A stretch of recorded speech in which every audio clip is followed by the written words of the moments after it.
Next آیات میں اللہ سبحانہ و تعالیٰ نے مسلمان حکمران کی بنیادی اہلیت بیان کی۔ کیا اہلیت ہے؟ ایک جو مسلمان حکمران ہے کوئی بھی، جیسے ہمارے یہاں پرائم منسٹر ہے، یا اس کے بعد جو ہے وہ وزیر اعلیٰ جسے ہم کہتے ہیں، ٹھیک ہے، یا اس کے علاوہ جو وزارتیں ہیں، یا پارلیمنٹ کی نیشنل اسمبلی ہے، یا سینٹ کے جو ہیں ممبران ہیں، تو کیا بنیادی کیا اہلیت ہونی چاہیے؟ تو یہاں پہ اللہ سبحانہ و تعالیٰ نے بنی اسرائیل کا مطلب ان کی تاریخ میں سے ایک قصہ بیان کیا، حضرت طالوت کا۔ تو بنی اسرائیل کے اندر جو ہے وہ طالوت علیہ السلام کو بادشاہ بنایا گیا۔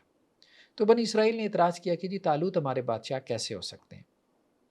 ہم طالوت سے زیادہ جو ہے وہ بادشاہت کے حقدار ہیں۔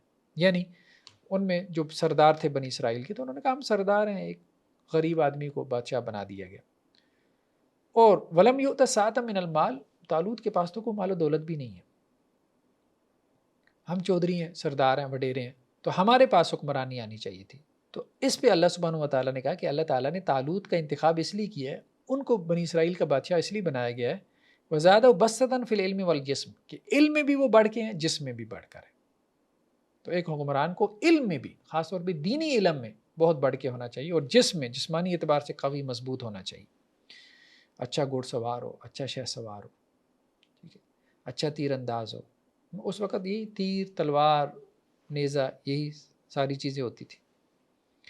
اچھا سپاہی ہو، اچھا سولجر ہو، ٹھیک ہے، اور دوسرا علم میں بھی اچھا اسکالر ہو۔